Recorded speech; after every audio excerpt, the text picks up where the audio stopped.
வண்டை தேவன் வாதியாக அந்த எகிப்து நாட்டில் ராஜா மீதும் அந்த ஜனங்கள் மீதும் அனுப்புகிறார். ஏன் வண்டை அனுப்புறார் அப்படின்னு பார்த்தீங்கன்னா,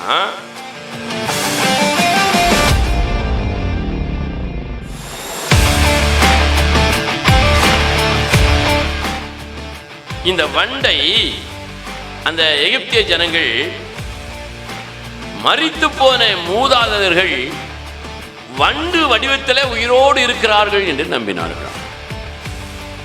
இறந்து அடக்கம் பண்ணப்பட்ட அந்த மூதாதையர்கள் மனிதர்கள் மறுபிறப்பு அடைந்து இந்த வண்டு வடிவத்தில் இருக்கிறார்கள். ஆகவே அந்த வண்டுகளை நம்ம என்ன செய்யக்கூடாது, கொல்லக்கூடாது, பத்திரப்படுத்தணும் என்று சொல்லி வண்டுகளை வணங்க ஆரம்பித்தார்கள்.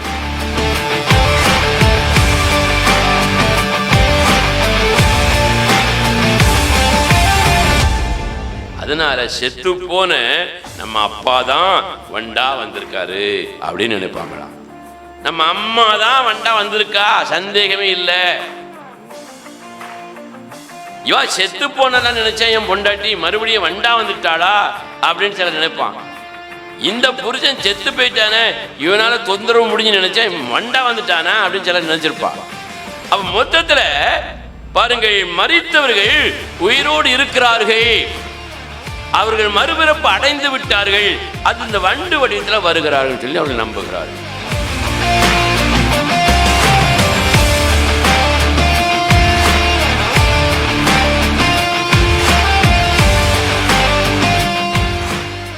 அவர்கள் அப்படி நம்பினார்கள். நம்ம நாட்டில் எப்படி நம்புவாங்க தெரியுமா? இறந்து போனவங்க மறுபிறப்பு அடைஞ்சி வந்திருக்காங்க அப்படின்னு நம்புறதுக்கு அவங்க ஒரு காரணம் வச்சிருக்காங்க. நீங்க தெரியுமா உங்களுக்கு? காக்காவை வீட்டில் கூப்பிட்டு சோறு போடுவாங்க, பார்த்துருக்கீங்களா? யாரோ ஒருத்தர் செத்து போன ஒரு அம்மாவோ அப்பாவோ அண்ணனோ தம்பியோ புருஷனோ பொண்டாட்டியோ வீட்டுக்கு வாரா, அதனால சோறை கொடுத்து அனுப்பிடும்னு சொல்லி சோறை காக்காவை கூப்பிட்டு கொடுத்து அனுப்புவாங்க. இப்படி ஒவ்வொரு விதத்தில் மரித்தவர்கள் மறுபிறப்பு அடைந்து வண்டுகளாக, பறவைகளாக, பல பிராணிகளாக அலைகிறார்கள் என்று பாருங்கள், நம்புகிற ஒரு பழக்கம் இன்னைக்கும் இருக்குது. உங்களுக்கு இந்த நம்பிக்கை இருக்குதா?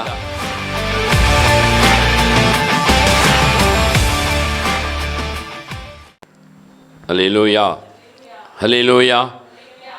கர்த்தருடைய பரிசுத்த நாமத்திற்கு மகிமை உண்டாவதாக. உங்கள் யாவரையும் ஆண்டவராகிய இயேசு கிறிஸ்து நாமத்திலே வாழ்த்துகிறேன். ஹல்லேலூயா. தேவ சமூகத்தில் நாம் வந்திருக்கிறோம் என்கிற பயத்தோடு பக்தியோடு காணப்படுவோம். வேதம் சொல்கிறது, அவருடைய சமூகத்துக்கு முன்பதாக நடுங்குங்கள் என்று வேதம் சொல்லுகிறது. நடுங்கணும். அப்படி யாருக்கு நடுக்கம் வரும்? தேவனுடைய காரியங்களிலே பயப்படுகிறவனுக்கு என்ன வரும்?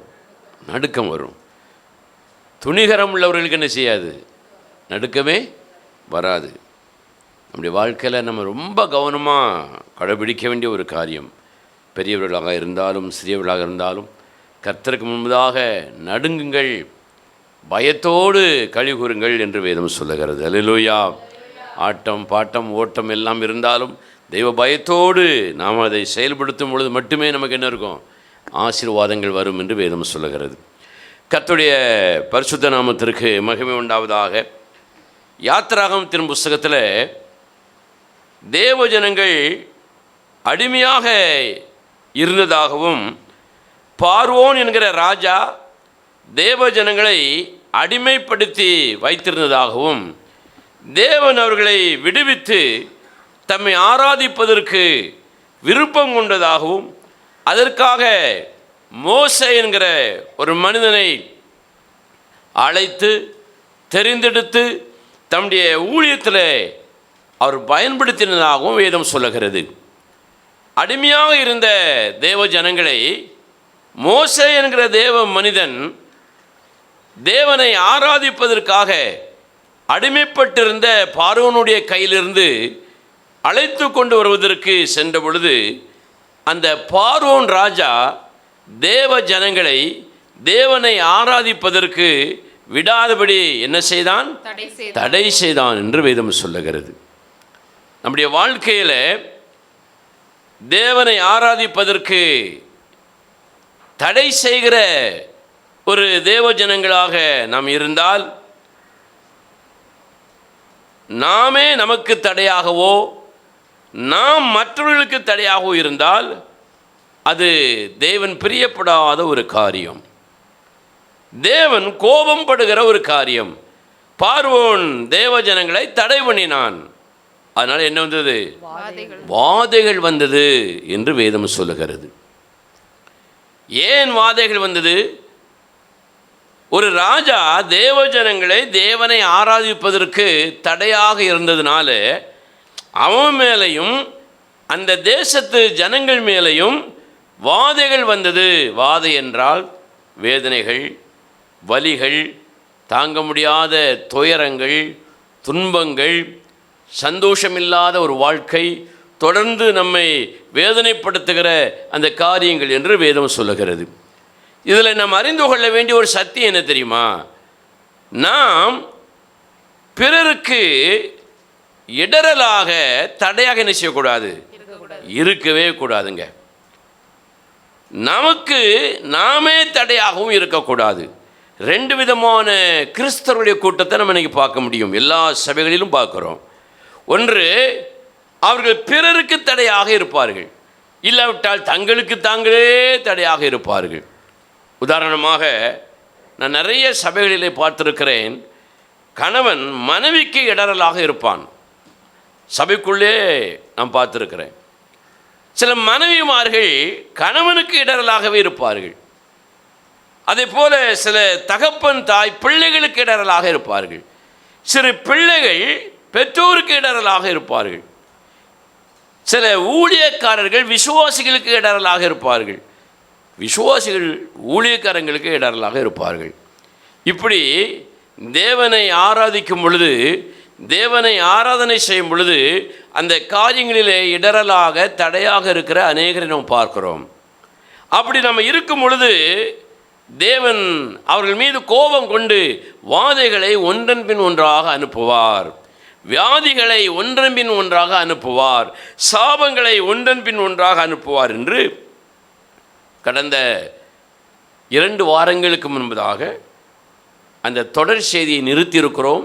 இன்றைக்கு நாம் தொடரப்போகிறோம். ஒரு அல்லேலூயா சொல்லுங்க பார்க்கலாம். ஏன் இந்த வாதைகள் பார்வோன் மீதும் பார்வோன் ஜனத்தின் மீது வந்தது? கொஞ்சம் சுருக்கமாக வேகமாய் சொல்லிவிட்டு இன்றைக்கு ஒரு புதிய வாதையை நாம் குறித்து சிந்தித்து எச்சரிப்படையும்படி உங்களோடு நான் போதிக்க விரும்புகிறேன். வேத புஸ்தகத்தில் முதலாவதாக தேவ ஜனத்திற்கு தடையாக இருந்த பார்வோன் மீது, அந்த எகிப்து நாட்டு ஜனங்கள் மீது வாதை வந்தது அப்படின்னு வாசிக்கிறோம். வாதை எங்கே வந்தது? முதல்ல நைல் நதியில் வந்தது. அந்த நதிகளை தேவன் அடித்தார் என்று வேதம் சொல்கிறது. அநேகர் சொல்வார்கள், தேவன் அடிக்கவே மாட்டார், அணைத்து கொண்டே இருப்பார், அரவணைக்கத்தான் செய்வார். தேவன் அடிப்பார் என்று சொல்வதெல்லாம் பொய்யான ஒரு போதனை, பொய்யான உபதேசம் என்று அநேகர் சொல்வார்கள். வேதத்தை நன்றாக நீங்கள் வாசித்தால் தெரியும், தேவன் அடிக்கவும் செய்வார், அரவணைக்கும் செய்வார். ஒரு தகப்பன் தாய் தங்கள் பிள்ளைகளை அடிக்கவும் செய்வார்கள், அரவணைக்கவும் செய்வார். அப்போ அதே போல தேவன் இந்த உலகம் முழுவதையும் அவர் படைத்திருந்தாலும் தேவ ஜனங்கள் ஆராதிப்பதற்கு தடையாக இருந்த அந்த பார்வோன் மீதும் அந்த ஜனத்தின் மீதும் ஒரு பெரிய ஒரு சாபத்தை, வாதையை முதல்ல வர வச்சார். வாதம் முதல்ல எதில் வந்துச்சுன்னா செழிப்பில் வந்துச்சு. நைல் நதி என்பது அநேக உலோகங்கள், கனிமங்கள், தனிமங்கள் நிறைந்த ஒரு இடம், ஏகப்பட்ட மீன் வளம் நிறைந்த ஒரு இடம். அங்கே இருந்து பயங்கரமான வியாபாரங்கள் பல நாடுகளுக்கு அவர்கள் வைத்து கொண்டதுனால, வணிகம் வைத்து கொண்டதுனால செல்வ செழிப்பிலே வளர்ந்தார்கள். செழிப்பு வந்துட்டாலே கொழுப்பு வந்துடும். செழிப்பு வந்துட்டானே வந்துடும், கொழுப்பு தானால் வரும். அந்த கொழுப்பை அப்படியே வளர விட்டால் அந்த கொழுப்பு ஏதாவது ஒரு விதத்தில் என்ன செய்யுமா? பாதிச்சிடும். இன்றைக்கி நிறைய மனிதர்களை பார்க்குறோம். சிலருக்கு தலையில் இவ்வளோ பெரிய கட்டி இருக்கும், கழுத்தில் இருக்கும், காலில் இருக்கும், கையில் இருக்கும், கண்ணுக்கிட்ட அப்படி இருக்கும். சிலருக்கு கட்டி எங்கே இருக்கும்? வயிற்றுக்குள்ளே இருக்கும். கேட்டால் அதற்கு பல காரியங்களை சொல்லுவார்கள். நீர்க்கட்டி என்று சொல்லுவார்கள், கொழுப்பு கட்டி என்று சொல்லுவார்கள், இன்னும் பல ஆபத்தான கட்டிகள் என்று கூட சொல்லுவார்கள். கேட்பதற்கே பயமாக இருக்கும். ஒரு அல்லேலூயா சொல்லுங்களேன். ஆனால் அநேகருக்கு அந்த பயம் இல்லைங்கிறதா நான் நினைக்கிறேன். நான் ஒரு சில வாரங்களுக்கு முன்பதாக அப்படி நான் யோசித்தேன். ஆண்களுக்கு ஒரு சின்ன கட்டி வெளியே வந்தாலே எப்படி இருக்குது, பயமாக இருக்குது. ஆனால் பெண்களுக்கு கட்டி வெளியே வந்தாலும் உள்ளே வந்தாலும் பெரிய பயம் இருந்தது மாதிரி எனக்கு என்ன செய்யலை தெரியல. அப்படி யோசிச்சுக்கிட்டே இருந்தேன், ஏன் அவங்களுக்கு மட்டும் பயம் இல்லை, ஏன் அவ்வளோ தைரியமாக இருக்காங்க அப்படின்னா, ஏற்கனவே அவர்கள் வயிற்றுக்குள்ளே 1 கிலோ 2 கிலோ குழந்தை என்கிற ஒரு பெரிய உருவத்தை சுமந்து தாங்கி வெளியே சுகமாய் பெற்றெடுத்து அப்படிப்பட்ட காரியங்களை தேவன் அவர்கள் கிருபையாக கொடுத்ததுனால அதிகமான அந்த பெண்களுக்கு ஒரு சின்ன பொடி கட்டினா என்ன வர மாட்டேங்க, பயம் வர மாட்டேங்க. அப்படி ஒரு பயம் இல்லாமல் இருந்தால் கூட சந்தோஷம்தான். ஒரு அல்லேலூயா சொல்லுங்களேன். ஆனால் இப்படி எளிதான சில காரியங்கள் நமக்கு பெரிய வேதனை தராது. ஆனால் ஆண்கள் ரொம்ப பயப்படுவாங்க. அவன் இதை போல பாருங்கள், செழிப்பு வரும் பொழுது தான் கொழுப்புன்னு செஞ்சு வந்து விடுகிறது. கொழுப்பு வந்தவுடனே மனம் போன போக்கலை மனிதன் நடக்க ஆரம்பித்து விடுகிறான். ஆகவே தேவன் செழிப்பில் அடி கொடுத்தார் அப்படின்னு வேதம் சொல்லுது. தேவன் அந்த ஆசீர்வாதத்தில் அடி கொடுத்தார் அப்படின்னு வேதம் சொல்லுது. ஆகவே முதல் வாதை நம்முடைய வாழ்க்கையில் வருவதற்கு காரணம் நமக்கு இருக்கிற செழிப்பில் தேவ பயத்தை நாம் நடைமுறைப்படுத்தாததுனால அங்கே என்ன வருது, வாதை வருகிறது, அடி வருகிறது என்று வேதம் சொல்லுகிறது. ஆகவே செழிப்பினாலே யாருக்கும் இடரலாக தடையாக நம்ம என்ன செய்யக்கூடாது, இருக்கக்கூடாது என்று வேதம் சொல்லுகிறது. இரண்டாவதாக அந்த செழிப்பிலே அவர்கள் மனம் மாறாததினாலே, மனம் திரும்பாததினாலே இரண்டாவது வாதையை தேவன்கள் அனுப்பினார் என்று வேதம் சொல்லுகிறது. ரெண்டாவது அனுப்பின வாதம் என்னது, தவளை. தவளை என்று சொன்னால் நான் என்ன சொன்னேன், மறுபிறப்பு அடைய செய்கிற ஒரு தெய்வமாக தவளையை எகிப்தியர்கள் நம்பினார்கள். நாமெல்லாம் தவளையை பார்த்தா கல்லெறிஞ்சு கொன்னுருவோம், அடித்து பத்துவோம். ஆனால் எகிப்தியர்கள் தவளையை இறந்து போன மனிதனை மறுபிறப்பு அடைய செய்கிற ஒரு தெய்வமாக, ஒரு கடவுளாக நம்பினார்கள். இன்றைக்கும் கூட நிறைய பேர் அந்த நம்பிக்கையில் இருக்கிறாங்க. ஆனால் வேதம் சொல்லுகிறது, தேவன் ஒருவரே ஒரு மனிதனை மரித்தவனை உயிரோடு எழுப்ப முடியும். ஒரு அல்லேலூயா சொல்லுங்க பார்க்கலாம். எந்த மனிதனாலும் விஞ்ஞானியாலும் அதை செய்ய முடியாது. அப்படி இருக்க பாருங்கள், இந்த எகிப்தியர்கள் என்ன நம்பினார்கள், தவளையை போய் இதுதான் மறுபிறப்பு உண்டாக்க செய்கிற ஒரு தெய்வம் என்று எண்ணினார்கள். ஆகவே அந்த தவளை என்கிற அந்த வாதை அவர்களுக்குள்ளே வந்தது. யாரை தெய்வமாக எண்ணினார்களோ அந்த தெய்வமே வாதையாக அந்த எகிப்து ஜனத்திற்குள்ளே வந்தது என்று வேதம் சொல்லுகிறது. ஆகவே நாம் நம்மை எந்த மனிதனாகிலும் உயிரடைய செய்ய முடியும் என்று நம்பி ஏமாந்து போய்விடக்கூடாது. எந்த ஒரு மனிதனும் எந்த ஒரு மனுஷியையும் எந்த ஒரு மனிதனையும் உயிரடை செய்யவே முடியாது. அப்படிப்பட்ட நம்பிக்கை நமக்குள் இருக்குமானால் வாதைகள் தவளையை போல நமக்குள்ள என்ன செஞ்சிடும், வரும். வேதம் சொல்கிறது, நீ எதை தெய்வமாக எண்ணுகிறாயோ அதையே உனக்கு வாதையாக அனுப்பினேன் என்று சொல்லி எகிப்து நாட்டிலே தேவன் அதை அனுப்பினார் என்று சொன்னேன். அது மாத்திரமல்ல, தவளை என்பது 2 நிலையிலே வாழக்கூடிய ஒரு பிராணி. தண்ணீரிலும் வாழும், தரையிலும் வாழும். 2 மனநிலையிலே வாழுகிற ஒரு பிராணி. அதே போல ஒரு தேவனுடைய பிள்ளைகள், விசுவாசிகள், ஊழியர்கள் 2 மனமாக தேவனிடத்தில் நெருங்கி வரக்கூடாது. அப்படி நெருங்கி வந்தால் ஒன்றுமே தேவனிடத்திலிருந்து பெற்றுக்கொள்ள முடியாது என்பதை நான் இதை குறித்து விவரமாக நான் கடந்த செய்தியில் உங்களோடு பேசினேன். அவன் தவளை மறுபிறப்படைகிற தெய்வமாக அவர்கள் எண்ணினதுனால அதையே வாதையாக அனுப்பினார். 3வதாக பார்த்தீங்கன்னா தேவன் வாதையாக அனுப்பினது எது, பேன்கள். இந்த பேன்கள் ஒரு மனிதனுடைய தலையிலே ஒட்டி கொண்டு அவன் மண்டையில இருந்து இரத்தத்தை உறிஞ்சி கொடுக்கிற ஒரு பிராணி. இந்த பேனை எகிப்தர்கள் எப்படி நம்பினார்கள் பார்த்தீங்கன்னா, பூமிக்குரிய ஆசீர்வாதங்களை தருகிற தெய்வமாக நம்பினார்கள். பேனு இரத்தத்தை உரியக்கூடியது. நம்ம மண்டையில் பேன் இருந்தால் மறந்து போட்டு க்ளோஸ் பண்ணுவோம். ஒரு ஆளுக்கு பேன் இருந்தாலே பக்கத்தில் போக மாட்டோம். நிறைய குடும்பங்கள் உட்காந்து பேன் பிறக்கிறதே பெரிய வேலையாக இருக்கும். பிள்ளைகளுக்கு தாய்மார்களுக்கு பிள்ளைகள் பேன் எடுப்பாங்க. ஏன்னா அது பெரிய ஒரு சின்ன ஒரு பிராணியாக இருந்தாலும் பெரிய சாபக்கேடுவான ஒரு ஒட்டுண்ணி. ஒரு அழிவு சொல்லுங்க பார்க்கலாம். அப்போ அந்த பேனை எடுத்து நம்ம நசுக்கி விடுவோம், ஈரையும் விட மாட்டோம். அப்படி இருக்கும் பொழுது இந்த வேதம் சொல்கிறது பேன்களை வாதையாக தேவன் அனுப்பினார். ஏன்னா பேனை பூமிக்குரிய நன்மைகளை தரக்கூடிய ஒரு தெய்வமாக அவர்கள் என்ன செஞ்சாங்க, வழிபட்டாங்க. அதிலிருந்து நான் சொன்னேன், இன்றைக்கு நம்மையும் பேனை போல ஒட்டி கொண்டு நம்முடைய இரத்தத்தை உறிஞ்சுகிற அநேக மனிதர்கள் இருக்கிறார்கள். குடும்பத்தில் இருக்கிறார்கள், சபையில் இருக்கிறார்கள், சமுதாயத்தில் இருக்கிறார்கள். நம்மை ஒட்டி கொண்டு நம்மை இறுக பிடித்து கொண்டு பேனை போல நினைச்சுவாங்களாம், உறிஞ்சிக்கிட்டே இருப்பாங்க, எதையாவது உறிஞ்சுவாங்க. இப்படி சிலர் இருக்கிறார்கள். அவர்கள் வாதைக்கு சமமானவர்கள் வேதம் சொல்லுது. அடுத்தால பார்த்தீங்கன்னா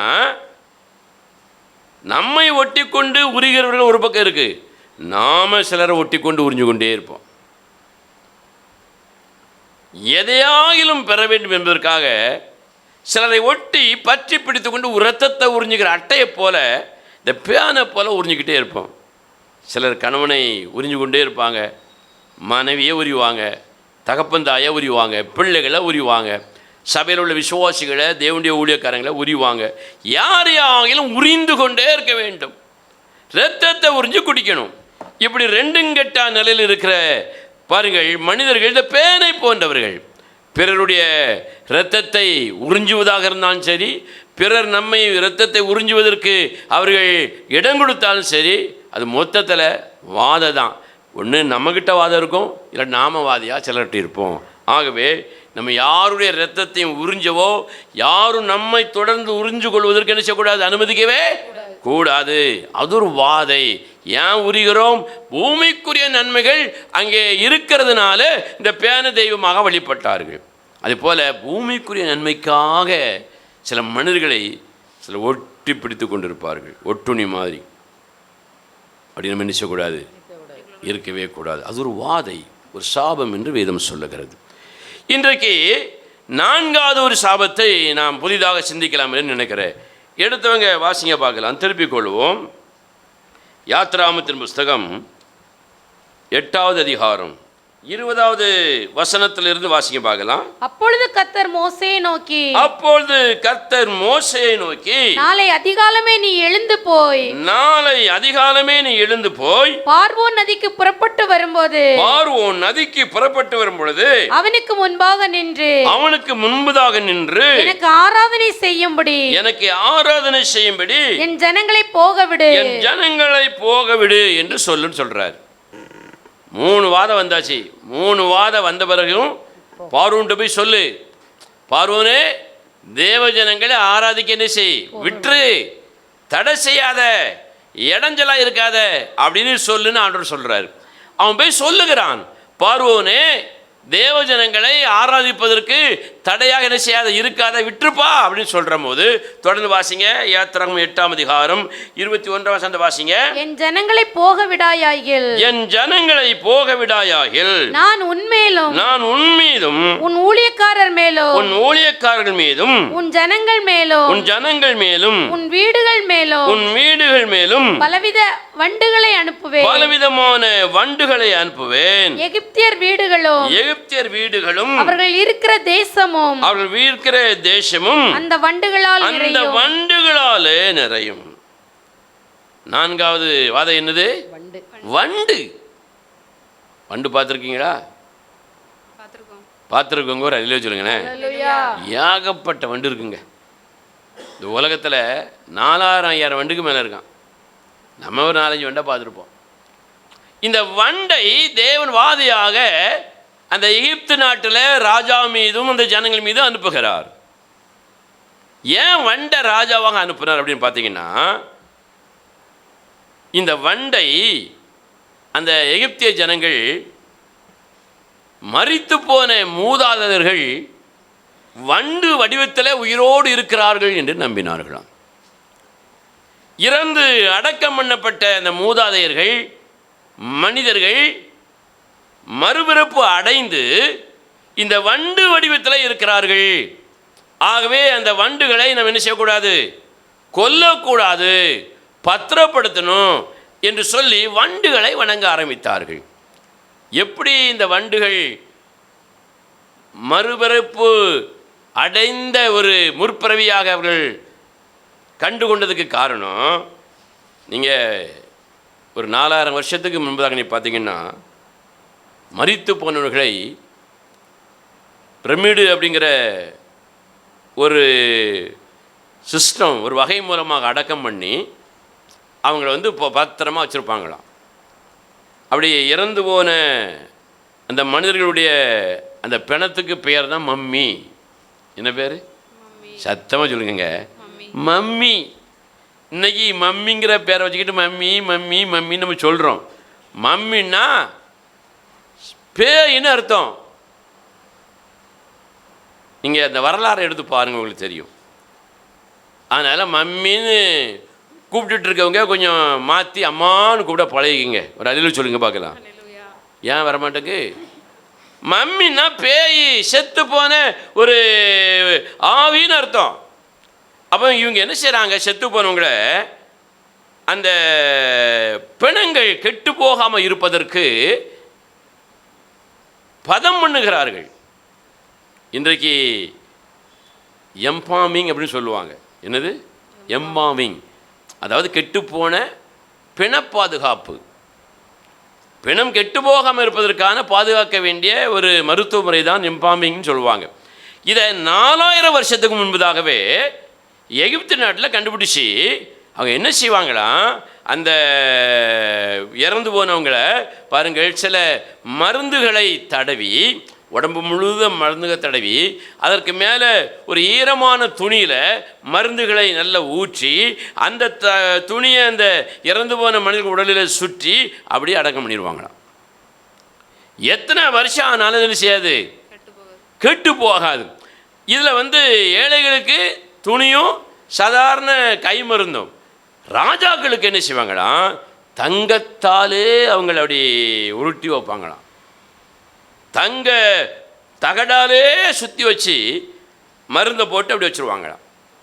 அப்போ நீண்ட நாள் கழித்து இந்த இறந்து போன இந்த மூதாதையர்கள் எப்படி இருக்கிறார்கள்னு சில ராஜாக்களுடைய சடலங்களை தோண்டி பார்த்த பொழுது பெட்டியை திறந்தா, அதான் இறந்து போனவங்களை பக்குவம் பண்ணி ஒரு பெட்டிக்குள்ளே வச்சுருவாங்க. அதுக்கு பேர் தான் பிரமிடு அப்படின்னு சொல்லுவாங்க. நீண்ட வருடங்கள் கழித்து, நீண்ட வருடம் எத்தனை வருடம், 4 வருடம் 5 வருஷம் இல்லை, அந்த குடும்பமே அழிஞ்சு போயிருக்கும், அந்த சந்ததி கூட போயிருக்கும். 4000 வருஷம் 3700 ஆண்டுகளுக்கு அப்புறம் திறந்து பார்க்காங்களாம். திறந்து பார்த்தா உள்ளேருந்து என்ன வருது, ஒரே வண்டாக வருது, நிறைய வண்டு வருது. அதில் ரொம்ப குறிப்பாக போட்டிருக்காங்க, அந்த வண்டுக்கு என்ன பேருன்னா சாண வண்டுன்னு அர்த்தம். என்ன வண்டு? சாண வண்டு. சாண வண்டுன்னா தெரியுமா? சாணியை இப்படி உருட்டிக்கிட்டே போகும் ஒரு வண்டு. நீங்கள் படிக்கிற காலத்தில் அந்த கிரவுண்டெல்லாம் பார்த்தா தெரியும். 2 வண்டு, ஒன்று முன்னால் ஒன்று பின்னால்னு அந்த சாணியை அப்படி உருட்டினா கொண்டு போய்கிட்டே இருக்கும். பார்த்துருக்கீங்களா? அதுக்கு பேர் தான் சாண வண்டு. அது யாருக்கும் தொந்தரவு கொடுக்காது. இதை சாணத்தை உருட்டி கொண்டு போய் கூட்டில் கொண்டு வச்சு தன்னுடைய குட்டிகளுக்கு அது இறையாக கொடுக்குமா. அவ இப்படி வண்டுகள் நன்மை செய்கிற ஒரு சோபங்கள் நிறைய இருக்கிறதுனால வண்டுகள் நன்மை செய்து பேய் நன்மை செய்யாது. அதனால் செத்துப்போன நம்ம அப்பா தான் வண்டா வந்திருக்காரு அப்படின்னு நினைப்பாங்களாம். நம்ம அம்மா தான் வண்டா வந்திருக்கா, சந்தேகமே இல்லை. இவா செத்து போனலாம் நினச்சேன், என் பொண்டாட்டி மறுபடியும் வண்டா வந்துட்டாளா அப்படின்னு சில நினைப்பான். இந்த புருஷன் செத்து போயிட்டானே, இவனால் தொந்தரவு முடிஞ்சு நினச்சேன் வண்டா வந்துட்டானா அப்படின்னு சில நினச்சிருப்பா. அப்போ மொத்தத்தில் பாருங்கள், மரித்தவர்கள் உயிரோடு இருக்கிறார்கள், அவர்கள் மறுபிறப்பு அடைந்து விட்டார்கள், அது இந்த வண்டு வடிவத்தில் வருகிறார்கள் சொல்லி அவர்கள் நம்புகிறார்கள். அவர்கள் அப்படி நம்பினார்கள். நம்ம நாட்டில் எப்படி நம்புவாங்க தெரியுமா? இறந்து போனவங்க மறுபிறப்பு அடைஞ்சு வந்திருக்காங்க அப்படின்னு நம்புறதுக்கு அவங்க ஒரு காரணத்தை வச்சுருக்காங்க. நீங்கள் தெரியுமா உங்களுக்கு? சொல்லுங்கள் பார்க்கலாம். தெரியுமா தெரியாதங்க? காக்காவை வீட்டில் கூப்பிட்டு சோறு போடுவாங்க, பார்த்துருக்கீங்களா? யாரோ ஒருத்தர் செத்து போன ஒரு அம்மாவோ அப்பாவோ அண்ணனோ தம்பியோ புருஷனோ பொண்டாட்டியோ வீட்டுக்கு வாரா, அதனால் சோறை கொடுத்து அனுப்பிடும்னு சொல்லி சோறை காக்காவை கூப்பிட்டு கொடுத்து அனுப்புவாங்க. இப்படி ஒவ்வொரு விதத்தில் மரித்தவர்கள் மறுபிறப்பு அடைந்து வண்டுகளாக பறவைகளாக பல பிராணிகளாக அலைகிறார்கள் என்று பாருங்கள், நம்புகிற ஒரு பழக்கம் இன்றைக்கும் இருக்குது. ஆனால் அன்றைக்கு வண்டுகளை அவங்க நம்மளனால தேவன் வண்டுகளையே அவங்களுக்குள்ள அனுப்பினாராம். வேதம் சொல்கிற தேசம் முழுவதும் வண்டுகளாலே நிறைந்திருந்தது. வீட்டுக்குள்ளே குழவி வந்த உடனே வாரியில் தூக்கிட்டு என்ன செய்கிறோம்? சுற்றி போகிறோம். அந்த பிணத்திற்குள்ளே இருந்த வண்டுகள் இப்படி கருவண்டு செவ்வண்டெல்லாம் கிடையாது. நம்ம நாட்டில் சாணி வண்டுன்னு அதுக்கு பேர் வச்சுருக்கான். அங்கே வந்த வண்டு என்ன தெரியுமா? பொன் வண்டுன்னு போட்டிருக்கு. பார்த்துருக்கீங்களா? பொண்ணுண்டை பிடிச்சி வீட்டில் வச்சு கயிறை கழுத்தில் போட்டு கட்டி ட்ரன்னு பறக்க அப்படி வச்சுருப்போம். குழியை தோண்டி உட்கார வச்சுருவோம். முட்டை போட்டுட்டு வெளியே வரும் பொண்ணுண்டு. இப்படியெல்லாம் பொண்ணுண்டுக்கு என்ன பக்குவம் மண்டு பார்த்துருக்கோம் நாங்கள்லாம். நீங்கள் பார்த்தீங்களான்னு தெரியாது. இந்த பொண்ணுண்டு கழுத்தில் கை பட்டோன்னு படக்குன்னு செஞ்சிடும், இருக்கிறோம். இப்படி நிறைய அந்த பொண்ணுண்டு தான் மறுபிறப்பு அடைந்து வந்த நம்முடைய மூதாதையர்கள் என்று நம்பினார்கள். அப்போது அந்த வண்டையே தேவன் அனுப்புகிறார். ஒரு வண்டுனா பரவாயில்ல, லட்சக்கணக்கில் வண்டு வீட்டுக்குள்ளேயும் தோட்டத்துக்குள்ளேயும் பெட்டுக்குள்ளேயும் அடுப்புக்குள்ளேயும் அரண்மனைக்குள்ளேயும் வந்தால் யார் அதை ஏற்றுக்கிடுவா? அப்பான்னா ஒருத்தர் வரணும், அம்மானா ஒருத்தி வரணும், அண்ணன் தம்பினா ஒருத்தி வரணும், புருஷன் முண்டாட்டினா ஒருத்தி வரணும். இங்கே லட்சக்கணக்கில் வீடு பூரா 150 200 1000 வண்டுக்கும் போது யாரை ஏற்றுக்கிட முடியும்? எல்லாம் வீட்டை விட்டு வெளியே ஓடுது, வீட்டுக்குள்ளேருந்து அங்கே ஓடுது, இங்கே ஓடுது, எல்லாம் தேசம் எங்கே ஓடுதுங்க. மறுபிறப்பு அடைந்த மூதாதையர்கள் என்று நம்பின அந்த வண்டுகளை தேவன் வாதையாக அனுப்பினார் என்று வேதம் சொல்லுகிறது. நம்முடைய வாழ்க்கையில் நம்ம கற்றுக்கொள்ள வேண்டிய ஒரு முக்கியமான பாடம் இங்கே இருக்குது. உங்களுக்கு இந்த நம்பிக்கை இருக்குதா? மறுபிறப்பு அடைந்தவர்களாக இந்த உலகத்தில் என்னுடைய மூதாதையர்கள், என் தகப்பனோ தாயோ பிள்ளைகளோ கணவனோ மனைவியோ இறந்தவர்கள் மறுபிறப்பு அடைந்து ஒரு ஆவியாக எனக்கு உதவி செய்கிறார்கள் அப்படிங்கிற நம்பிக்கை உங்களுக்கு யாருக்காவது இருக்குதா? ஆனால் நிறைய கிறிஸ்தவர்களுக்கு அது என்ன செய்யுது? இருக்கிறது. வேதத்தை அறியாததினால நிறைய கிறிஸ்தவர்களுக்கு அது இருக்கிறது. மரித்தவர்கள் உயிரோடு எழும்ப முடியுமானா எழும்ப முடியும். யார் எழுப்புவாங்க? தேவன் ஒருவர் தானே அதை எழுப்ப முடியும். பழைய ஏற்பாட்டில் பார்த்துருக்குறோம், புதிய ஏற்பாட்டில் பார்த்துருக்குறோம். ஆனால் தேவனால் எழுப்பப்பட்ட அவர்கள் மறுபடியும் என்ன செய்தார்கள்? மரணம் அடைந்தார்கள். அப்போ ஏன் தேவன் அவர்களை எழுப்பினார்? தேவனா ஒரு மனிதனை எழுப்பும்போது சாகலாமா? சாகக்கூடாதுலாங்க. அப்போ தேவன் அந்த வல்லமையில் அறகுறை உள்ளவர்னு கூட நிறைய நினைக்கலாம். ஆனால் தேவன் ஏன் மரித்தவர்களை உயிரோடு எழுப்பினார்? தேவன் சர்வ வல்லமை உள்ளவர். மரித்தவனை உயிரோடு எழுப்புவதற்கு அவருக்கு சர்வ வல்லமை உண்டு என்பதை உலகம் அறிந்து கொள்ள வேண்டும் என்பதற்காக தேவன் உயிரோடு எழுப்பினார். ஒரு அல்லேலூயா சொல்லுங்க பார்க்கலாம். ஆண்டவரே சொல்லுகிறார், நான் மரித்தேன் ஆனாலும் சதா காலம் எப்படி இருக்கிறேன்? உயிரோடு இருக்கிறேன். எனக்கு ஜீவனை கொடுக்க அதிகாரம் உண்டு, ஜீவனை எடுக்க அதிகாரம் உண்டு. தேவன் என்று சொன்னால் மரணத்தின் மேலே அதிகாரமுடையவராக இருக்கணும். அப்படின்னா ஒரு தேவன். அவருக்கு மனுஷனை போல மரித்து இன்னொருவரை எழுப்ப வேண்டுமானால் அவர் தேவன் இல்லை. தேவன் என்கிற சர்வ வல்லமை உள்ளவர் தன்னைத்தானே எழுப்பிக் கொள்வதற்கு வல்லமை உள்ளவராக இருக்கணும். வேதா தான் சொல்லுது. இயேசு சொன்னார், எனக்கு ஜீவனை கொடுக்கவும் அதிகாரம் உண்டு, ஜீவனை எடுக்கவும் அதிகாரம் உண்டு. அதாவது ஜீவனை எடுக்கவும் எனக்கு அதிகாரம் உண்டு, மறுபடியும் ஜீவனை கொடுக்கவும் எனக்கு அதிகாரம் உண்டு. கரங்களை தட்டி கர்த்தரை மகிமைப்படுத்த பார்க்கலாம். அப்படிப்பட்ட சர்வ வல்லமையுள்ள தேவனை நாம் ஆராதிக்கிறோம். அநேகருக்கு அந்த நம்பிக்கை முழுமையாக இல்லை. வேதம் என்ன சொல்கிறது? மரித்த ஒரு மனிதன் ஆவியாக உலாவ முடியுமா? உங்கள்கிட்ட கேட்டால் கூட நீங்கள் சொல்லுவீங்க. சிலர் சொல்லுவாங்க, கேள்விப்பட்டிருக்கீங்களா? நான் நேற்று அப்படி போயிட்டு இருந்தேன், செத்து போனால உயிரோடு நிற்கா, என் வீட்டுக்குள்ள உயிரோடு வாரா, நான் உட்கார்ந்துருக்கும் போது செத்து போன அவன் வந்து என் தலையை பிடிச்சி அமுக்குதா, என் உடம்பை பிடிச்சி அமுக்குதா, இருக்குதா அப்படின்னு நிறைய பேர் சொல்ல நான் கேள்விப்பட்டிருக்கிறேன். நீங்கள் கூட அப்படி அனுபவத்தை பெற்றிருக்கலாம். ஆனால் வெளியே சொல்ல பயந்து போய் அப்படியே அமைதியாக இருப்பீங்க. இது யாருங்க? உடனே நம்ம என்ன கதை கட்டியிருந்தோம், எங்கள் அப்பா வந்துட்டார், நல்லா அமுக்கிட்டு போட்டோம் அப்படின்னா நம்ம விடுவோம்.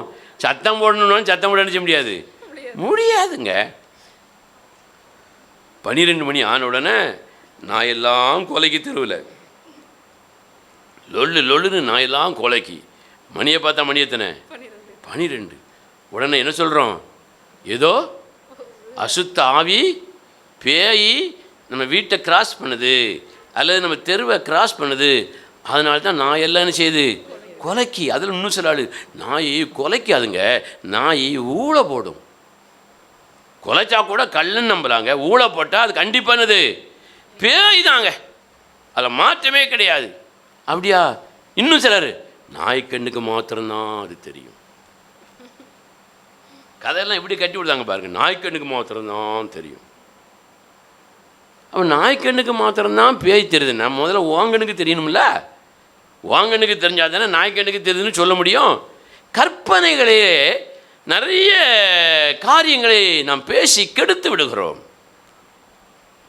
அவன் இந்த மரித்தவன் உயிரோடு எழும்ப முடியுமா? ஒரு சில வசனங்களை நீங்கள் வாசிக்கும்படி விரும்புகிறேன், திருப்பிக் கொள்ளுங்க. சாலமோன் ஞானி சொல்லுகிற ஒரு காரியத்தை நீங்கள் வாசிங்க பார்க்கலாம். பிரசங்கியின் புஸ்தகம் 9வது அதிகாரம், பிரசங்கியின் புஸ்தகம் 9ஆம் அதிகாரம் 5வது வசனத்தை வாசிங்க. உயிரோடு இருக்கிறவர்கள் தாங்கள் மரிப்பதை அறிவார்கள். எப்படி அழகா எழுதுறா பாருங்க. நீங்க நம்மெல்லாம் உட்கார்ந்துருக்கிறோம், நம்மெல்லாம் உயிரோடு தானே இருக்கிறோம். உயிரோடு இருக்கிறவங்க அல்லேலூயா சொல்லுங்க பார்க்கலாம். இன்னும் சத்தமா சொல்லுங்க பார்க்கலாம். உயிரோடு இருக்கிற நாம் மரிப்பதை அறிவோம். நீங்க அறிஞ்சிருக்கீங்களா? அறியலையாங்க? ஆனா அறியல. நீங்க உயிரோடு இருக்கதை அறிந்து கொண்டீங்கன்னு சத்தமாக அல்லேலூயா வருது. மரிப்பதை அறிந்திருக்கிறீர்கள் அல்லேலூயா வர மாட்டேங்குது. நாமெல்லாம் செத்து போவோம் அப்படிங்கிற அறிந்தவர்கள் ஒரு அல்லேலூயா சொல்லுங்க பார்க்கலாம். ஸ்தோத்திரம். ஆனால் செத்து போன பிறகு அதை வரி வாசிங்க. மரித்தவர்கள் ஒன்றும் அறியார்கள். அதனால தான் புருஷன் செத்தாலும் பொண்டாடி செத்தாலும் புள்ள செத்தாலும் அப்பா அம்மா செத்தாலும் ஒப்பாரி வச்சு மேலே உருண்டு பிறண்டு என்னத்தான் சொல்லி அழுதாலும் அவங்க என்ன செய்ய மாட்டாங்க? சொல்லுங்கங்க. என்ன மாட்டாங்க? ஒன்றும் தெரியாது. சத்தமாக சொல்லுங்கங்க. ஒன்றுமே அறிய மாட்டாங்க. ஆமாம், அறிய மாட்டாங்க. அவங்க மேலே உட்காந்து அடித்து அழுதாங்க. அப்படி அடித்து அழுதானவங்க என்ன செய்ய மாட்டாங்க? எழும்ப மாட்டாங்க. சொல்லுங்க பார்க்கலாம். எழும்ப மாட்டாங்க. அப்படி யாரையாவது எழுப்பியிருக்கீங்களா? இல்லை. அடுப்பில் கொண்டு வச்சாலும் எழும்ப மாட்டான், மண்ணில் போட்டு புதைச்சாலும் என்ன செய்ய மாட்டான்? எழும்ப மாட்டான். அதனால் அவனை நம்பாதே, இனி அவன் என்ன செய்ய மாட்டான்? வரமாட்டான், எழும்ப மாட்டான் என்று நிறைய பேருக்கு சந்தோஷம் வேறு. ஒரு அல்லேலூயா சொல்லுங்க பார்க்கலாம். ஆனால் ரொம்ப அக்கறையாக அழுவாங்க. நான் பார்த்துருக்குறேன்.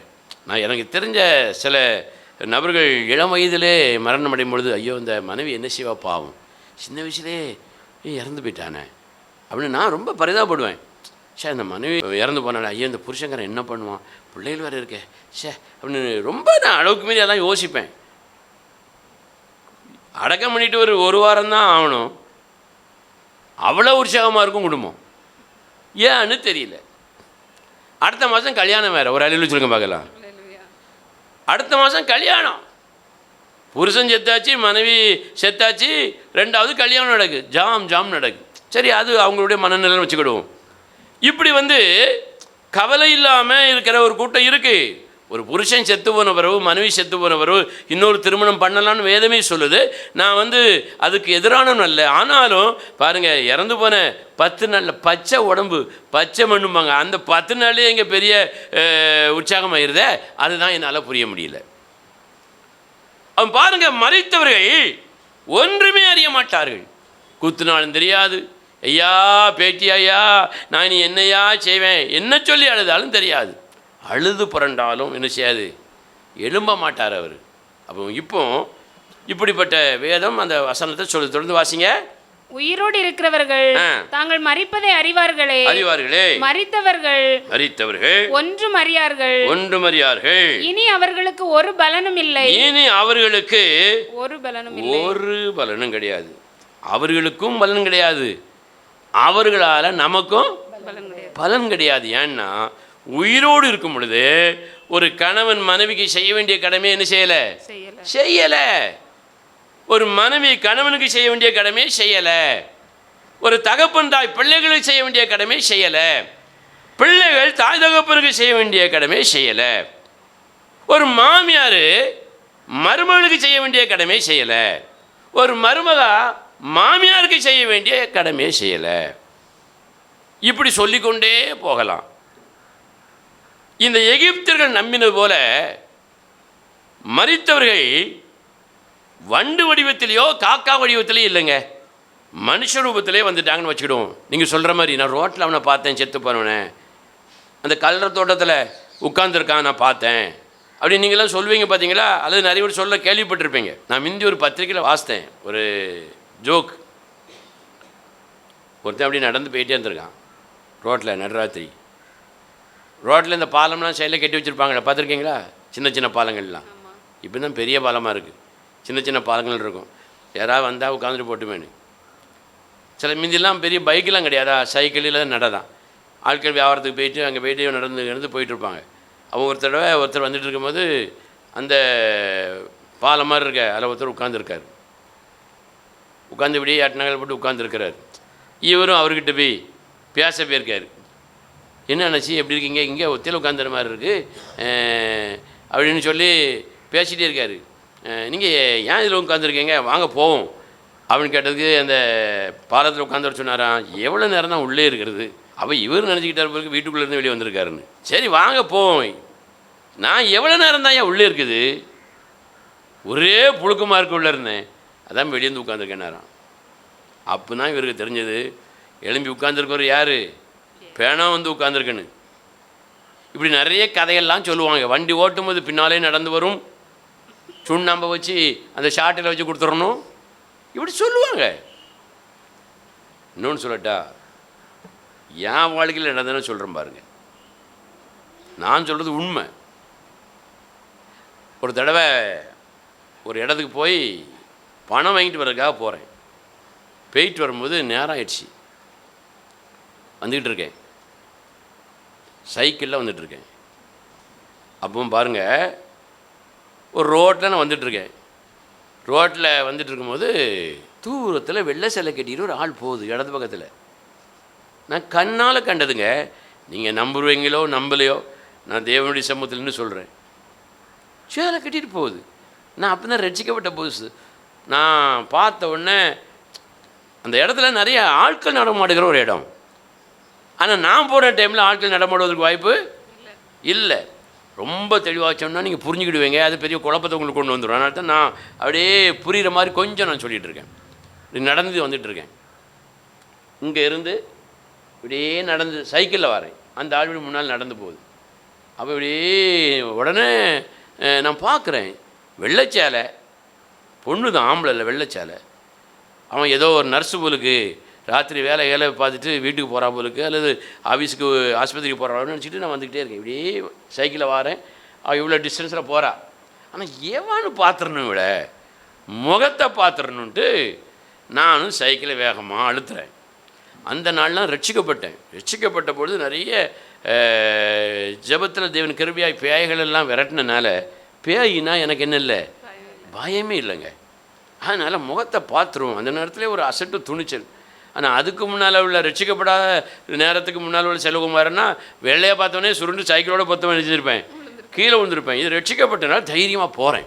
அப்போ இப்படி சைக்கிளில் போகிறேன், அது இப்படி நடந்து போகுது, பார்க்குறீங்களா, கவனிக்கிறீங்களான்னு? ஆமாம், இது முன்னால் நடந்து போகுது, நான் சைக்கிளில் வேகமாக விரட்டி போகிறேன். அப்போ வருங்க முகத்தை பார்க்கலான்னு முன்னால் போகும் பொழுது இந்த ரோடு இப்படி போய் திரும்புது. இது இங்கே நடக்கு, நான் பின்னால் வரேன். இந்த ரோடு இப்படி திரும்பும் போது இங்கே இருந்து டாக்ஸி வருது. டாக்ஸி எப்படி இருக்கும், 2 லைட்டும் ஜம்முன்னு போட்டு வருவானா, டாக்ஸி வருது. யாருன்னு பார்த்துலான்ட்டு டாக்ஸி வெளிச்சத்தில் பார்க்க ஆளே காணல. டாக்ஸி வெளிச்சம் வந்த உடனே ஆளை காணலங்க. எப்படி இருக்கும், சைக்கிள் 20 மைல் ஸ்பீடில் போனது 60 மைல் ஸ்பீடில் போகுது. அப்போ நான் என்ன சொல்லுகிறேன், இப்படி பாலத்தில் உட்காந்தேன், என் முன்னால் நடந்தது, அங்கே பார்த்தேன், இங்கே பார்த்தேன், எங்கள் அம்மா வந்தா, அப்பா வந்தா, மாமியார் வந்தான்னா வேதத்தில் ஆதாரம் இருக்கா? இல்லை. இப்படி ஒரு கற்பனை பண்ணி பாருங்க, செத்து போன தகப்பனும் தாயும் உயிரோடு வராங்க. மகனே, நான் உயிரோடு இருக்கும்போது நீ எப்படி என்னை கவனிச்ச மகனே, அதனால் உன் கூடயே வாழலான்னு வாரம்ப்பா, உனக்கு நன்மையை செய்யுதான்ப்பா அப்படின்னு தாய் தப்பன்னு சொல்லக்கூடிய வீடு எத்தனை வீடு இருக்கும்? படுபாவி பயலை, நீ எனக்கு ஒரு நேரம் சோறு போட்டியால, ஒரு நேரம் எனக்கு காப்பி தந்தியால, நான் உனக்கு என்னெல்லாம் செஞ்சேன் அப்படின்னு பாய் என்ன செய்யும், பிள்ளைய கொல்லும். சினிமாலெல்லாம் அதை தான் காட்டுதான். அம்மா சொல்லுவா, வா வா, நீ என்னை மதிக்கவே இல்லை, முதல்ல என்னை ரொம்ப நீ நல்லா மதித்து வச்சுருந்த, பாசமாக வச்சுருந்த, இப்போ யார் சொல்லியோ கேட்டு நீ என்ன செய்ய மாட்டேங்க, என்னை மதிக்கலை, அதனால தான் நான் தற்கொலையே பண்ணிக்கிட்டேன், இப்போ உன் கழுத்தை பிடிச்சிட்டு விட மாட்டேன்னா சரியாக இருக்குமா?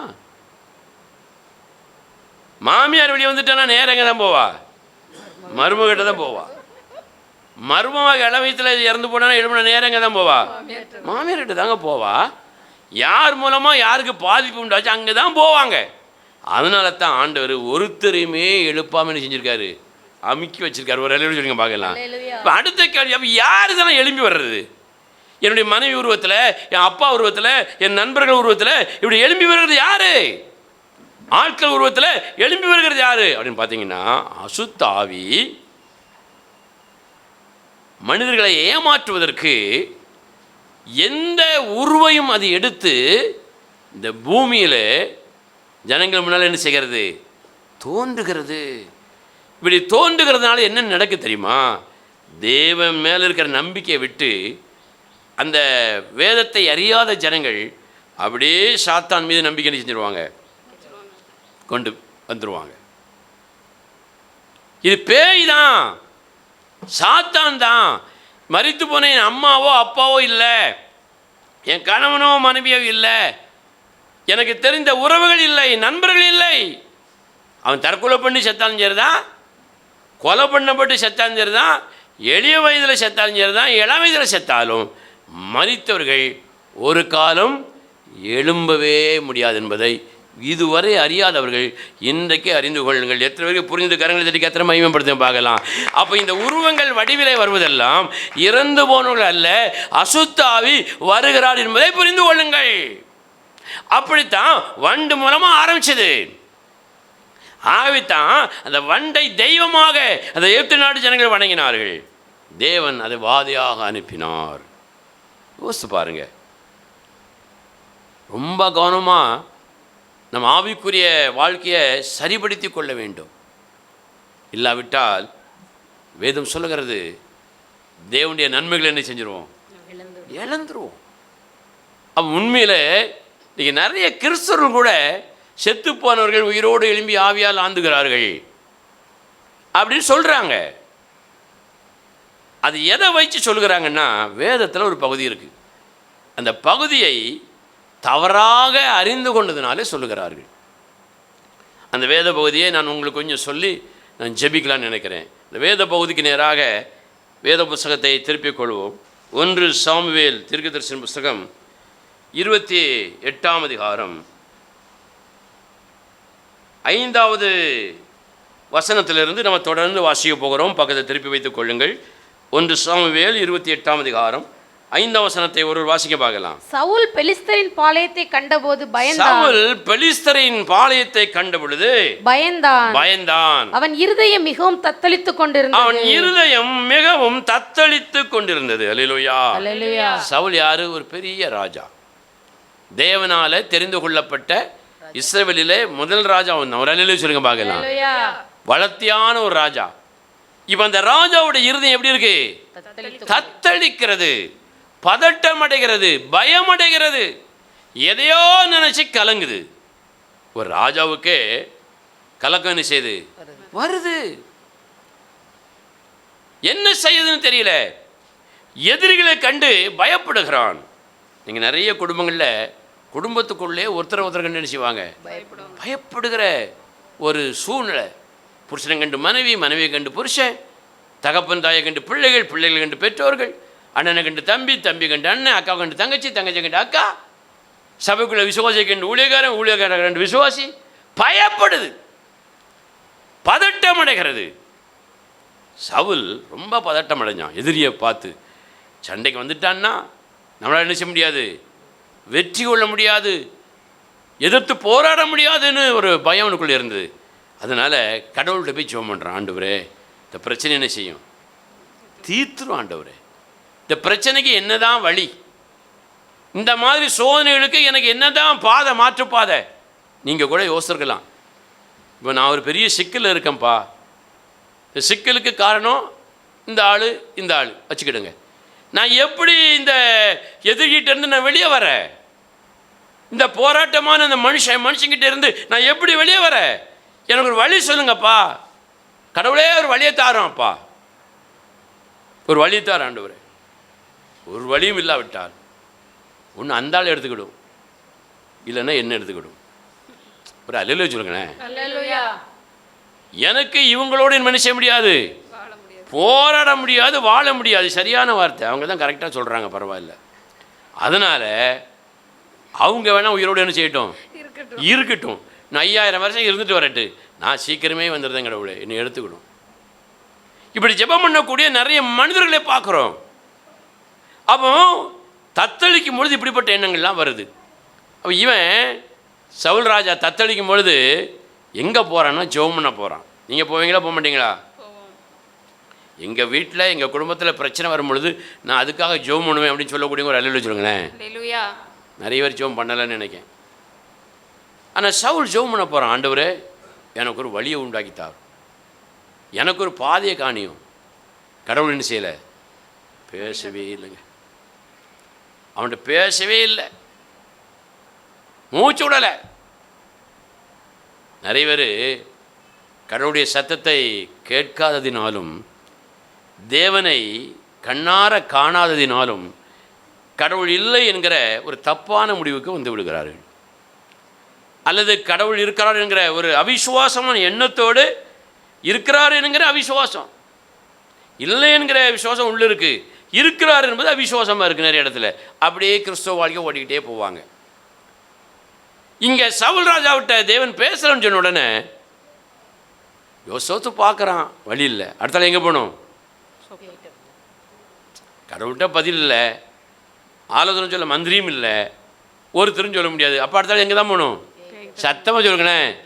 பியாய்கிட்ட தான் போகணும். அங்கே தான் போகிறான், பியாய்கிட்டவே போகிறான். ஒரு தீர்க்கதரிசி, தேவனால் ஆசீர்வதிக்கப்பட்ட ஒரு மனுஷன், தேவனால் தெரிந்து கொள்ளப்பட்டு உயர்த்தப்பட்ட ஒரு மனுஷன், அழைக்கப்பட்ட ஒரு மனுஷன். இப்போ தேவன் அவனோடு பேசுகிறான்னு சொன்னோடனே ஆலோசனை கேட்க எங்கே போகிறான்? பேய்கிட்ட போகிறாங்க. ஒரு பொம்பளை கிட்ட போகிறான், குறி சொல்கிறவகிட்ட போகிறான். பேய் யார் மூலமாக என்ன செய்யும்? ஆலோசனை சொல்லும். பெண்கள் மாத்திரம் நினச்சிடக்கூடாது, ஆண்கள் மூலமாக ஆலோசனை சொல்லும், யார் மூலமாகவும் ஆலோசனை சொல்லும். தேவனுடைய சத்தத்தை நீ கேட்காம, அதை உணராம நீ எந்த பாதையில் போனாலும் யார் மூலமாகவும் உனக்கு பேய் ஆலோசனை சொல்லும். இந்த சவுல் தேவனிடத்தில் தனக்கு ஆலோசனை வரலன்னு சொல்லணும்னு நினச்சிருக்கணும். நான் ஏதாவது தப்பு பண்ணிட்டு ஆண்டவரே என்னை மன்னியும், என் கூட பேசும், எனக்கு ஆலோசனை தரணும்னு கேட்டிருக்கணும். ஆனால் அவன் அதெல்லாம் கேட்கல, நேராக குறுக்கோழியில் பாஞ்சிட்டான், பேய்கிட்ட போயிட்டான். ஒரு காலத்தில் பேய் சொன்னாலே யாராவது பேய் ஆடினா அடிச்சே கொண்டு விடுவான். தேசத்துக்குள்ளே குறி சொல்லக்கூடிய ஆள் என்ன செய்யக்கூடாது, இருக்கக்கூடாது. தேசத்தை அப்படி கட்டுக்கோப்பாக வச்சுருந்தான் பயபக்தியில். சிலர்லாம் பார்த்துருக்கீங்களா, வீட்டுக்குள்ளே அவ்வளோ கட்டுக்கோப்பாக வச்சுருப்பாங்க. இப்போ வீட்டுக்குள்ளே என்ன வருது, பேய் ஆடுது. புருஷன் மனம் ஆடுது, பொண்டாட்டி மனம் ஆடுது, பிள்ளைகள் மனம் ஆடுது, குடும்பத்தில் உள்ள யார் மூலமாவது பேய் ஆடுது. அல்லேலூயா. இதை விரட்டுறதுக்கு வழி தெரியல. பேய்கிட்டே போய் ஆலோசனை கேட்குறான் சவுல். என்ன கேட்குறான்னா, நீர் சாமுவேலுங்கிற தீர்க்கதரிசியை, செத்து போன தீர்க்கதரிசியை எழுப்பி என் முன்னால் நிறுத்துமா, நான் அவங்கிட்ட சில கேள்விகளை கேட்கணும்னு சொல்கிறான். அல்லேலூயா. சாமுவேல் என்கிற தீர்க்கதரிசி சவுலை ராஜாவாக்கி உயர்த்தி ஆலோசனை கொடுத்து நடத்துனதே யார் தான், சாமுவேலுங்கிற தீர்க்கதரிசி தான். அவர் இறந்து போனார். இப்போ பிரச்சனை ஒன்று மேலே ஒன்று வருது. அப்போ ஆலோசனை சொல்லுறதுக்கு ஆள் இல்லை. பேய்கிட்ட போய் சாமுவேலை எழுப்பி கொண்டு வா அப்படின்னு சொல்கிறான். அவள் சொல்கிறா, சாமுவேல் எழும்பி வருகிறதை நான் பார்க்கிறேன் அப்படிங்கிறா. குறி சொல்கிறவா தீர்க்க தரிசனம் சொன்ன ஒரு சாமுவேலுங்கிற தீர்க்கதரிசி என்ன செஞ்சிட்டா, எழுப்பிட்டா அப்படின்னு பைபிளில் போட்டிருப்பதாக நிறைய நம்புகிறார்கள். கவனமாக படிப்பதில்லை. இந்த நம்பிக்கை தான் நிறைய கிறிஸ்துவர்களை தடுமாற செய்திருக்கிறது. ஒருவேளை உங்களுக்குள்ள அந்த நம்பிக்கை இருக்குமானா சுதாரித்துக் கொள்ளுங்கள்.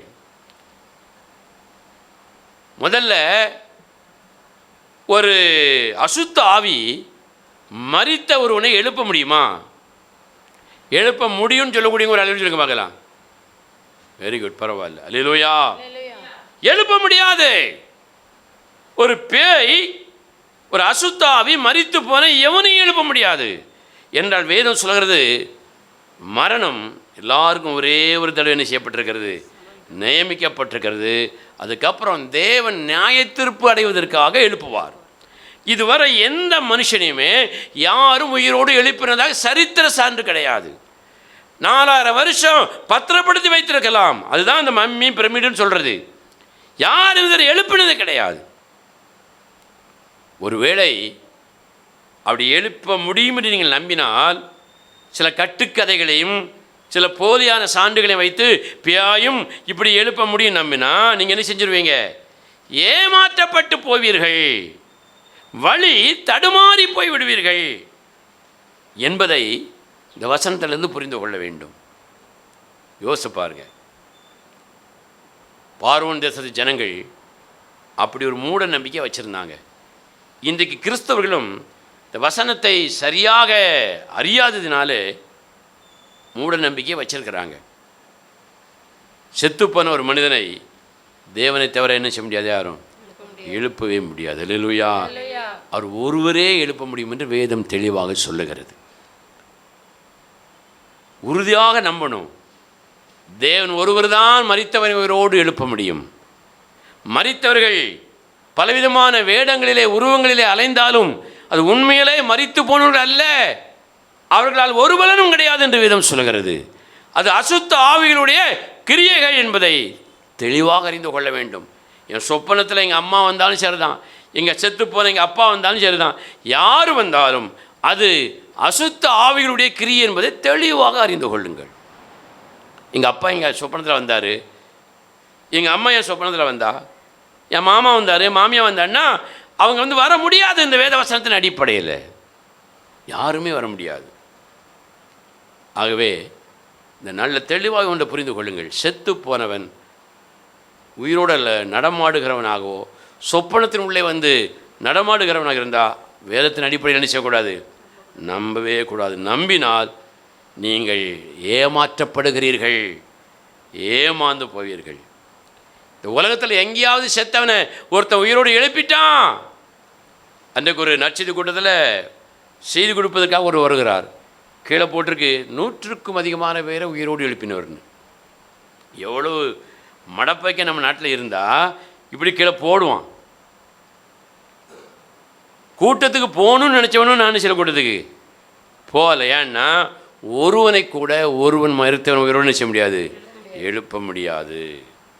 தேவனால் மாத்திரம்தான் அது முடியும். தேவனுக்கு மாத்திரம்தான் அந்த வல்லமை உண்டு. உண்மையிலே சாமுவேல் தான் எழும்பி வந்தாரா? சாமுவேலை பேய் எழுப்பி விட்டதா? இந்த கேள்விக்கு பதில் சொல்லணும்னா ரொம்ப நேரம் ஆயிரும். அதை நம்ம அடுத்த வாரம் தொடரும். ஒரு அல்லு சொல்லுங்க பார்க்கலாம். நீங்கள் 2 பாயிண்ட். மரித்தவன் மறு உருவம் அடைந்து இந்த உலகத்தில் உயிரோட லாந்தவே முடியாது, நடக்க முடியாது, பேச முடியாது.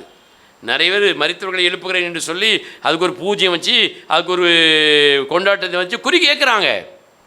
அங்கே அவர்கள் அல்ல, மரித்தவர்கள் அல்ல, மரித்தவர்களுடைய உருவம் எடுத்து வேடமணிந்து யார் வருது? அசுத்தாவி வருகிறது. அது பெரிய ஒரு வல்லமை உள்ளது. தேவன் சர்வ வல்லமை உள்ளவர். அல்லேலூயா. அது மாத்திரமல்ல, மரித்தவனை உயிரோடு எழுப்பக்கூடிய சர்வ வல்லமை யாருக்கு தான் உண்டு? தேவனுக்கு மாத்திரம்தான் உண்டு. ஆகவே அந்த உயிரோடு இருக்கிற தேவனை நாம் இப்படிப்பட்ட மரித்தோரிடத்தில் என்ன செய்யக்கூடாது? தேடக்கூடாது. அன்றைக்கி கல்லறைக்குள்ளே போய் இயேசு கிறிஸ்து இருக்காரா அப்படின்னு தேடினாங்க. அவர் உயிரோடு போயிட்டார். உயிரோடு இருக்கிற தேவனை நீ மரித்தோரிடத்தில் ஏன் தேடுகிறாய்? ஒருவேளை எங்கள் அப்பா சொப்பனத்தில் வந்து இப்படி சொன்னாங்கங்க, எங்கள் அம்மா வந்து சொன்னாங்க, என் அண்ணன் வந்து சொன்னான், அந்த செத்து போன பாஸ்டர் வந்தார், அந்த அக்கா வந்தா, அந்த அண்ணன் வந்தான்னு சொல்லி நீங்கள் யாராயிலும் நம்பியிருந்தால், இப்படி யாரையாயிலும் சொல்லி நீங்கள் போதனைகளை திசை திருப்பி இருந்தால் உண்மையிலே நான் வருத்தப்படுகிறேன். மனம் திரும்பிக் கொள்ளுங்கள். அல்லேலூயா.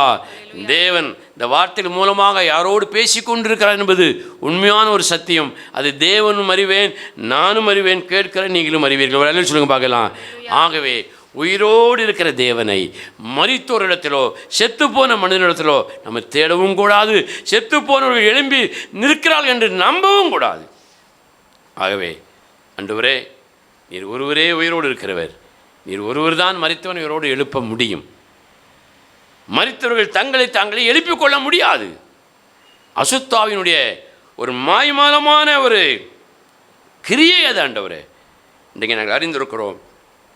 எங்கள் கண்ணு முன்னாலேயே அல்லது என் கண்ணுக்கு உள்ளே மரித்த என்னுடையவர்கள் உயிரோடு வந்து என்னோடு பேசினால் நான் நம்ப மாட்டேன். அது வேதத்துக்கு பொருந்தாதது, அது பேய், அது சாத்தான், அது அசுத்த ஆவி என்பதை நான் இன்றைக்கு நான் உறுதி செய்கிறேன். ஆண்டவரே, உயிரோடு இருக்கிற உண்மை மட்டும் நம்புகிறேன், என்னை ஒப்புக் கொடுக்கிறேன். இந்த மாதிரியான வாதைகள் தந்திரமாக எகிப்து தேசத்தின் ஜனத்திற்குள்ளே நுழைந்தது போல என் குடும்பத்துக்குள்ளே வந்துடக்கூடாதப்பா, என் குடும்பத்தில் வந்துடக்கூடாது. மரித்தவர்களை போட்டோ எடுத்து வச்சுருங்க, நினைவுபடுத்துங்கள். நம்ம இப்படி வளர்த்தார்கள், பெற்றார்கள், நினைவு ஊருங்கள், தவறில்லை. அவர்கள் சொப்பனத்தில் வந்தாங்க, நான் உட்காந்துருக்கேன், என் பெட்டுக்கிட்டு உட்காந்து என் தலையை தட்டிக்கிட்டு இருந்தாங்கலாம். நீ செஞ்சிடாத, நம்பிடாத, ஏமாந்துருவேன். அப்படி நீ ஏமாந்தன்னா வாத உனக்குள்ளன்னு செஞ்சுட்டு வந்துட்டுன்னு அர்த்தம். அல்லேலூயா. நம்பிக்கை உயிரோடு இருக்கிற தேவன் மேல் வையுங்கள். அப்படி எழுப்பி நிற்போம். தேவ சமூகத்தில் ஒப்பு கொடுத்து நாம் செபிப்போம். ஆண்டவரே, எகிப்தியர்கள் மரித்தவர்கள் உயிரோடு வருவார்கள் என்று நம்பினார்கள்.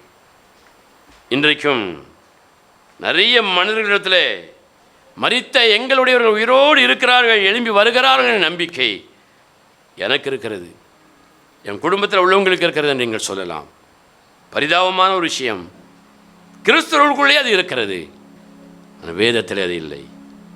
வேதம் சொல்கிறது, மரித்தவர்கள் ஒன்றும் அறியார்கள், அவர்களால் பலன் ஒன்றுமே இல்லை, அவர்கள் உனக்கு வந்து உதவி செய்ய முடியாது. மகனே, மகளே, சகோதரனே, சகோதரியை, மரித்தவர்கள் உன் வேலையிலோ, தொழிலிலோ, படிப்பிலோ, உன் குடும்பத்திலோ, உன் பிள்ளைகளுக்கோ, உனக்கோ எந்த உதவி செய்ய முடியாது. அப்படி செய்வது போல ஒரு தோற்றத்தை அது உன் சொப்பனத்துக்குள்ளே, உன் கண்ணுக்குள்ளே அது காட்டலாம், கண்ணுக்கு வெளியே நீ காட்டலாம், அநேகர் சொல்வதை நீ கேட்டிருக்கலாம். அது ஒரு வாதை என்று வேதம் சொல்லுகிறது, சாபம் என்று வேதம் சொல்லுகிறது. ஆகவே மரித்தவர்களே அல்ல, மரணத்தை ஜெயமாக ஜெயித்த தேவனையே நாம் ஆராதனை செய்ய வேண்டும் என்று வேதம் சொல்லுகிறது. அந்த உணர்வோடு நம்முடைய தவறுகளுக்காக மனம் வருந்துவோம். உயிரோடு இருக்கிற தேவனை மாத்திரம் நம்புவோம். எத்தனை பேர் அறிந்து கொண்டீர்கள்? அப்படியே கரங்களை தட்டி கத்திர மையப்படுத்த பார்க்கலாம். வாய்களை சத்தமாய் தரணும். ஆண்டவரே, மரித்தவர்களை நான் நம்புவதில்லை, அவர்கள் கண் முன்னால் காட்சி கொடுத்தாலும், கண்ணுக்கு உள்ளே காட்சி வந்தாலும் நான் நம்பக்கூடாது ஆண்டவரே. இதுவரை அறியாமல் நம்பியிருந்தேன். மனம் திரும்புகிறேன், மனம் திரும்புகிறேன், மனம் திரும்புகிறேன். மரித்தும் சதா காலையிலும் உயிரோடு இருக்கிறவர் நம்முடைய தேவன் ஒருவரே. அவருக்கே ஜீவனை எடுப்பதற்கும் ஜீவனை கொடுப்பதற்கும் அதிகாரம் உண்டு. அதுவே தெய்வ தத்துவத்தினுடைய மகா சர்வ வல்லமை என்று வேதம் சொல்லுகிறது. எத்தனை பேர் அதை நம்புகிறீங்க? கரங்கள் தட்டி நம்ம தேவனை மையப்படுத்துவோம். ஹல்லேலூயா. உயிரோடு எழுந்தவரே, உம்மை ஆராதனை செய்கிறோ. ஜீவனின் சேர்ந்து உம்மை ஆராதனை செய்கிறோ. உயிரோ எழுந்தவரே, உம்மை ஆராதனை செய்கிறோ. ஜீவனின் அதிபதியே,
எகிப்து நாட்டு ஜனங்கள், மரித்து போன மூதாதையர்கள் வண்டுகள் வடிவத்திலே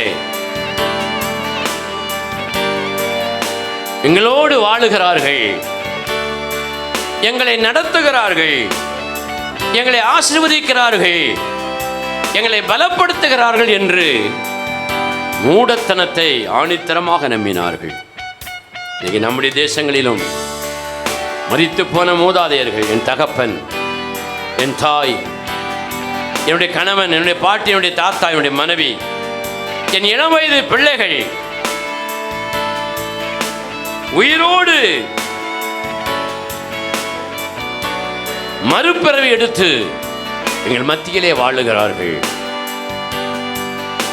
அவர்கள் காக்கா வடிவத்திலே, பல பிராணிகளின் வடிவத்திலே இருக்கிறாலும் நம்புகிறார்கள். அருமையான தேவச்சனமே, நீங்கள் நம்பலாம், உங்கள் வீட்டில் உள்ள, உங்கள் குடும்பத்தில் உள்ள யாராகிலும் ஒருவர் நம்பலாம். அப்படி நீங்கள் நம்பினால், எதை ஆசீர்வாதம் என்று நீங்கள் மூடத்தனமாய் அதை நம்புகிறீர்களோ, அதே தேவன் வாதையாக, சாபமாக எகிப்து நாட்டுக்குள்ளே அனுப்பினார். நம்முடைய வீடுகளுக்குள்ளே, நம்முடைய குடும்பங்களுக்குள்ளே வாதையாக அது அனுமதிக்கப்பட்டிருக்கலாம். ஒருவேளை உன்னால், உன் மனைவியால், உன் கணவனால், உன் பிள்ளைகளால், உன் பெற்றோரால், உன் வாழ்க்கையிலே மரித்து போன மூதாதையர்கள் எனக்கு உதவி செய்கிறார்கள் என்கிற மூட நம்பிக்கையை உள்ளே நுழைத்திருக்கலாம். நீ ஆதரிக்காவிட்டாலும் அதை நம்புகிறவர்களும் கூட வாழலாம்.